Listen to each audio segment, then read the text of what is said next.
না, আপনি যেটা বললেন যে মোস্তাফিজের বিষয়টা, দেখেন ও তো ইনজুরি থেকে মাত্র আসলো, আর একটা প্লেয়ার যখন ইনজুরি থেকে আসে একটু ডিফিকাল্ট তার জন্য। এবং আমার কাছে মনে হয় যে মুস্তাফিজ, আমরা জানি ও ভালো ফিল্ডার এবং ওর ফিটনেস অনেক ভালো।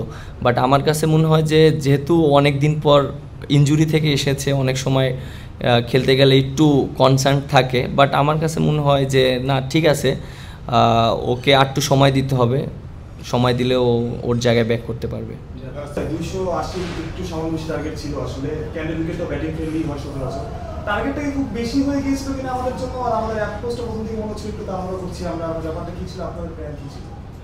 না, উইকেটটা একটু ভালো ছিল।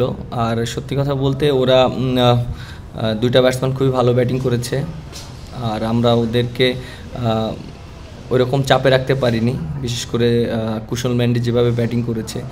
আর আমার কাছে মনে হয় রাতে উইকেটটা আরও ভালো হয়ে গিয়েছিল, আমরা হয়তো উইকেটগুলো ব্যাক টু ব্যাক হারিয়ে ফেলেছি, এর জন্য আমরা হয়তো একটু চাপে পড়ে গিয়েছি।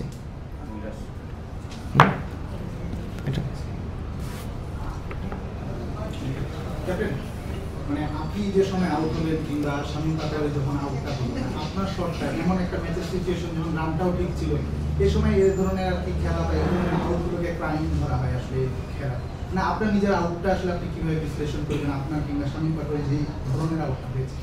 না, অবভিয়াসলি আমি যেখানে যে সময়টা আউট হয়েছি, এটা টিমের জন্য আমার কাছে মনে হয় যে একটু চাপে পড়ে গিয়েছে। কারণ আমি চিন্তা করেছিলাম যে রানটাও যেন কন্টেন্ট করতে পারি, কারণ প্রত্যেকটা ওভারে যদি আমি একটা করে বাউন্ডারি নিতে পারি তাহলে আমার রান রেটটাও ঠিক থাকবে and at the same time.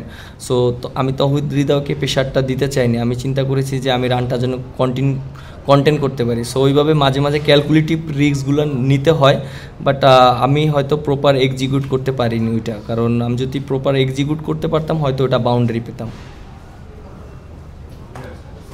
ওয়ালাইকুম আসসালাম। যখন বোর্ডে 286 রান টার্গেট আমাদের, তখন মিডল ওভারে একজন গুরুত্বপূর্ণ ব্যাটার যখন 65 স্ট্রাইকে ব্যাটিং করে, সেটা বাকিদের জন্য কতটা প্রেশারে আপনাদের পক্ষ থেকে তাকে আসলে কী রোল সেট করে দেওয়া হয়েছিল?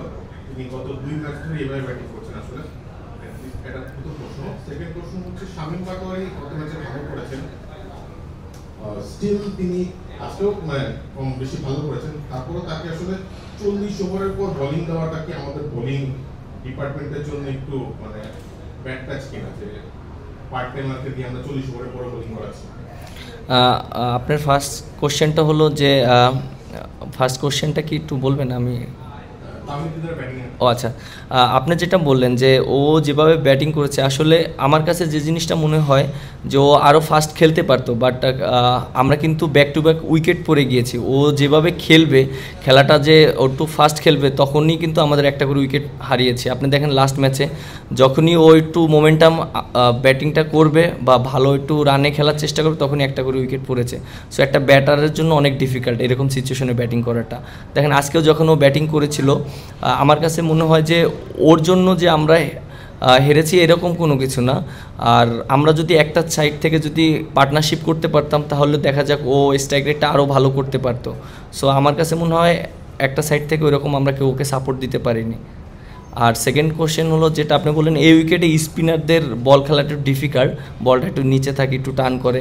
এবং আমি যেটা চেষ্টা করেছিলাম যে পাটোয়ারিকে দিয়ে 2-3টা ওভার যদি কাভার করতে পারি তাহলে ইজি হবে, কারণ ওরা কিন্তু ব্যাটসম্যানরা দেখেন বাউন্ডারিটা অনেক বড় ছিল, মারতে গেলে কিন্তু আউট হওয়ার চান্সটা থাকে। সো আমি ওই চান্সটাই নেওয়ার চেষ্টা করেছি। আমরা এখানে 3টা ম্যাচ খেললাম, মানে দুঃখজনক সত্য যে আমরা 3টা ম্যাচের এক রাতে আসলে 50 ওভার খেলতে পারি। আজকে 39 ওভার, আগে যেটাতে হেরে গেলাম সেটাতে 35 ওভার 4 বল বা 5 বলে, এরকম মানে 3টা ম্যাচেই 50 ওভার খেলতে পারিনি। 15 ওভার 10 ওভার এরকম করে আসলে বাকি থেকে গেছে।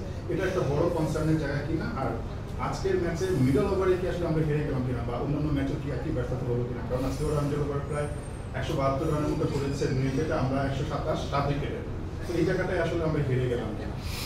হ্যাঁ, অবশ্যই। আপনি যেটা বললেন যে ফার্স্ট কোশ্চেনটা কী ছিল? ও আচ্ছা আচ্ছা, হ্যাঁ, 50 ওভার খেলতে পারিনি। হ্যাঁ, এটা অবশ্যই আমাদের টিমের জন্য একটা কনসার্ন, এবং আমি মনে করি যে আমরা যদি প্রপার ব্যাটিং করতে পারতাম তাহলে আমাদের জন্য ভালো হতো। এটা নিয়ে আমরা কথা বলেছি, যেহেতু আমাদের যে ব্যাটসম্যানগুলো আছে তাদের রেসপন্সিবিলিটিটা অনেক বেশি, তারা এই জিনিসগুলো খেলতে পারেনি। আমি নিজেও অনেক বল খেলতে পারিনি, তাহলে আরও জিনিসটা বেটার হতো। সো আমার কাছে মনে হয় এটা নিয়ে কাজ করার অনেক জায়গা আছে, যেহেতু আমরা আমাদের সামনে অনেক খেলা আছে এবং একটা সিরিজে যেহেতু আমি এই সিরিজের দায়িত্ব পেয়েছি, সো আমার কোন জায়গায় ল্যাকিংস আছে এবং আমার টিমের কোন জায়গায় ইমপ্রুভ করতে হবে সেই জিনিসগুলো আমি চেষ্টা করব কাজে লাগানোর জন্য এবং কোচের সাথে কথা বলে। Brother, just one request. Take one question at a time. If we need, we'll repeat the question from the same person. There are a lot of journalists, so everybody should get opportunity. It will get long unnecessary. Miraj, এর আগের কনফারেন্সটাতে আপনি দ্বিতীয় ম্যাচে জয়ের পর আপনি বলেছিলেন যে আসলে আপনাদের পার্টনারশিপ হচ্ছে না এবং সেটাতেই আপনারা কাজ করছেন। আলটিমেটলি এই ম্যাচটাতেও আমরা দেখলাম সেই জায়গাটাতে একটা ফেলিওর এবং একটা ভালো পার্টনারশিপ হলে হয়তো বা সিনারিওটা চেঞ্জ হতে হতো। মানে হোয়াট ওয়েন্ট রং, কেন হচ্ছে না, মানে কেন ইনিংসগুলো আবার হচ্ছে না, কেন পার্টনারশিপ যেটা আপনারা চাচ্ছেন সেটা হচ্ছে না? দেখেন, আমরা যারাই সেট হয়ে যাচ্ছি তারাই আউট হয়ে যাচ্ছি। একটা যে মোমেন্টাম, খেলাটা একটা মোমেন্টামের ব্যাপার, যেই মোমেন্টামটা নিচ্ছে সেই আউট হয়ে যাচ্ছে। সো আমার কাছে মনে হয় এই জায়গাটা কাজ করা উচিত। আপনি দেখেন আজকে যখন আমি ব্যাটিং করছিলাম হৃদয়ের সাথে, আমরা কিন্তু অলমোস্ট মোমেন্টাম ধরে ফেলেছিলাম। সো আমি একটা শট খেলতে যে আউট হয়ে গিয়েছি, তখন আবার মোমেন্টাম ওরা পেয়েছে। সো পার্টনারশিপ করতে গেলে অনেক সময় আপনার মোমেন্টামটা দরকার এবং দুইটা পার্টনারেরই কিন্তু স্ট্রাইক রোটেট করাটা ইম্পর্টেন্ট এবং লো রিস্কে কীভাবে ক্রিকেট খেলাটা যায়, কারণ আমরা যদি হাই রিস্ক ক্রিকেট খেলি তখন আউট হওয়ার অপরচুনিটি বেশি থাকে। সো আমার কাছে মনে হয় এই জায়গাটা আমাদের কাজ করা দরকার। যেভাবে আমরা আগের ম্যাচটা জিতলাম, দর্শকরা হয়তো বিশ্বাস করতে শুরু করেছিলাম যে আমরা হয়তো এখানে সিরিজটা জিততে পারবো। তবে আজকে আমরা যে মাঠে যতক্ষণ খেলা দেখলাম, বোলিং ডিপার্টমেন্টের পরে ব্যাটিংয়ের সময় কখনোই মনে হয় না যে আমরা ম্যাচে আসছি বা ম্যাচ জিততে পারছি। একটা মোমেন্টে যখন আপনি আর হৃদয় একটা পার্টনারশিপ করছিলেন, আপনার কি তেমনই মনে হয় কিনা যে আসলে আমরা ম্যাচে ছিলাম না ব্যাটিংয়ের ডিপার্টমেন্টে, কিংবা আপনি আউট হওয়ার পরে আমরা আসলে ম্যাচ থেকে জিতে গিয়েছি কিনা? না, তেমন না। যখন তাহিদ হৃদয় এবং জাকির আলী অনেক ব্যাটিং করছিল, তখন আমার বিশ্বাস ছিল যে না, আমরা ম্যাচটা এখনও জিততে পারি এবং উইকেটটাও অনেক ভালো ছিল। এবং আমার কাছে যে জিনিসটা মনে হয় যে আমরা পার্টনারশিপ করতে পারিনি, ওরা অনেক পার্টনারশিপ করেছে। আপনি দেখেন শ্রীলঙ্কার দেখেন, ওদের প্রায় 120 রানে প্রায় 3 উইকেট পড়ে গিয়েছিল, দেন তারপরে কিন্তু ওরা একটা বড় পার্টনারশিপ করেছে। সো মিডল ওভারের এবং পার্টনারশিপটা খুবই ইম্পর্টেন্ট, যেটা আমরা লাস্ট বিগত 3টা ম্যাচে যেটা করতে পারিনি। হয়তো করেছি আমরা 30-40 রানে পার্টনারশিপ করেছি। সো ওয়ানডে ক্রিকেটে আপনি জিততে গেলে 30-40 রান পার্টনারশিপ করে মিডল ওভারে জেতাটা আপনার জন্য টাফ হয়ে যাবে। আজকের ম্যাচের একাদশ নির্বাচনের সময় কোনোভাবে কি রিশাদ আলোচনায় ছিলেন নাকি 5 উইকেট পাওয়ার কারণে অটোমেটিক চয়েস ছিলেন? দেখেন, একটা জিনিস দেখেন যে একটা প্লেয়ার যদি 5 উইকেট পায়, ম্যাচ উইনিং পারফরমেন্স করে, এটা তো কখনোই আপনি চিন্তা করতে পারবেন না যে তাকে ড্রপ দেওয়ার ব্যাপারে বা তাকে না খেলানোর ব্যাপারে। আর আমরা হয়তো ওটা করতে পারতাম যদি স্পিন ট্র্যাক থাকতো, হয়তো ওরা যেটা করেছে 2 পেস বোলার 3 স্পিনার খেলানোর সুযোগ। বাট উইকেটটা দেখে যেভাবে মনে হয়েছিল, আমার কাছে মনে হয় যে পেস বলারই বেটার অপশন। এবং দেখেন ওদের উইকেট কিন্তু ম্যাক্সিমাম পেস বলাররাই পেয়েছে এবং আমাদের পেস বলাররাও ভালো বোলিং করেছে। সো আমার কাছে মনে হয় যে এটা নিয়ে আমরা ওয়ারিড না।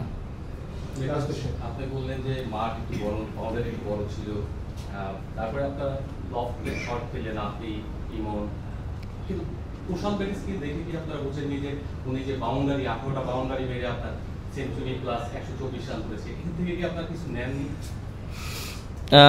দেখেন, এখানে একটা কোশ্চেন আপনি করেছেন, বাট অবভিয়াসলি মাঠটা একটু বড় ছিল এবং আমরা হয়তো আমাদের আরও কিছু জায়গায় ভালো করতে পারতাম, যে আমরা হয়তো 4 মারতে পারতাম বা সিঙ্গেলসটা নিতে পারতাম।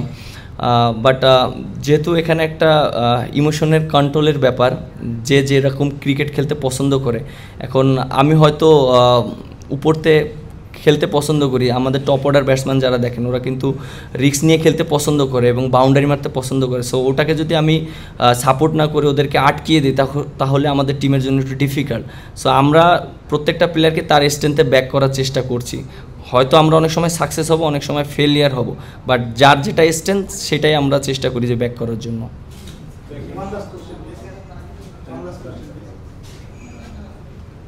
আর কেউ নাই?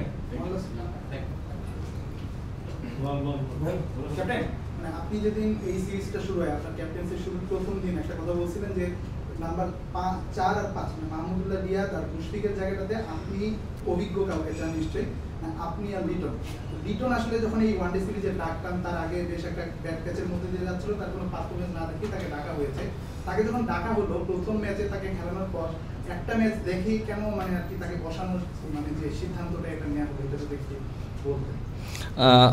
দেখেন যে আমরা যে জিনিসটা চিন্তা করেছিলাম কম্বিনেশনের জন্য, টিম কম্বিনেশনের জন্য, আমরা লিটনের জায়গায় খেলিয়েছিলাম শামীম পাটোয়ারিকে এবং আমাদের ওইখানে একটা 6 নাম্বার বলার দরকার ছিল, এর জন্য আমরা টিম ম্যানেজমেন্ট সেই ডিসিশন নিয়ে আমরা Shamim পাটোয়ারিকে খেলিয়েছিলাম। Mainly, Bangladesh has so many players who can turn match on your way. But in international stage, as a team, you couldn't perform and couldn't perform big results. Have you identified what is the problem behind it, or have you discussed about it? I think yes, we have lots of talented players, but we couldn't perform well in this stage. But we have to take opportunity to long way. So if you give opportunity, definitely one day might be getting better.